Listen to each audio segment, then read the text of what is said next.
اعتماد کے ووٹ سے متعلق پرویز الہی کے بیان پر پی ٹی آئی حلقوں میں تشویش۔ اعتماد کا ووٹ لے کر پنجاب اسمبلی کی تحلیل کا فیصلہ حتمی ہے۔ کاف لیگ کو وعدے کے مطابق فیصلوں پر عمل کرنا ہوگا۔ اسمبلی تحلیل نہ کرنے پر اراکین کے مستعفی ہونے کی وارننگ۔ پی ٹی آئی نے وزیر اعلیٰ پنجاب پرویز الہی کو 2 ٹوک پیغام پہنچا دیا۔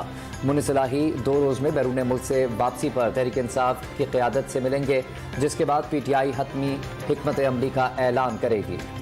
تحریک اعتماد کے ووٹ پورے کرنے کے لیے ناراض اراکین کو منانے خود عمران خان متحرک ہو گئے۔ مجلس وحدت مسلمین کو ملاقات کے لیے بلا لیا۔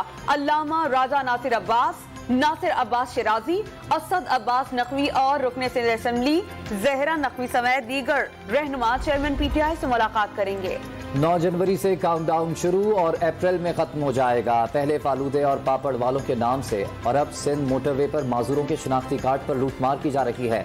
وزیر خارجہ اور داخلہ کے بیانات جلتی پر تیل ڈال رہے ہیں۔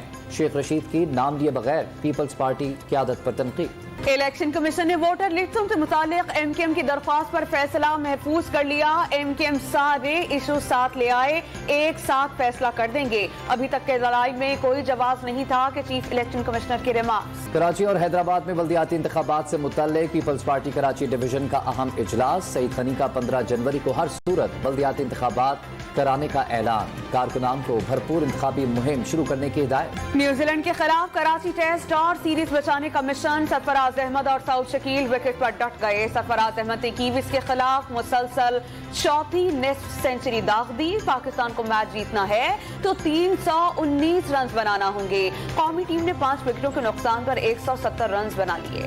موسمیاتی طور پر مضبوط پاکستان۔ بین الاقوامی ڈونرز کانفرنس میں عالمی برادری کا مایوس کن رد عمل۔ 40 ممالک کو دعوت نامے، صرف 6 ممالک کے سربراہوں کی یقین دہانی۔ 8 ممالک کا وزارتی وفود بھیجنے کا عندیہ۔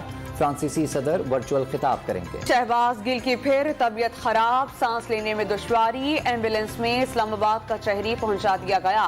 اداروں کے خلاف بغاوت پر اکسانے کے کیس میں فرد جرم عائد ہونے سے بچ گئے۔ عدالت نے فرد جرم عائد کرنے کے لیے 20 جنوری کی تاریخ مقرر کر دی۔ عماد یوسف کے وارنٹ جاری کر دیے گئے۔ سپریم کورٹ نے ارشد شریف قتل از خود نوٹس کیس کی سماعت کا تحریری حکم نامہ جاری کر دیا۔ پاکستان، یو اے ای اور کنیا میں ہونے والی تحقیقات میں 41 گواہان کے بیانات ریکارڈ کیے گئے۔ کنیا اور یو اے ای سے باہمی قانونی تعاون کے لیے حکومت نے خط لکھ دیا۔ عدالت نے ایڈیشنل اٹارنی جنرل کو اگلی رپورٹ جمع کرانے کے لیے 1 ماہ کی مہلت طلب کی۔ اگلی سماعت فروری کے پہلے ہفتے میں ہوگی۔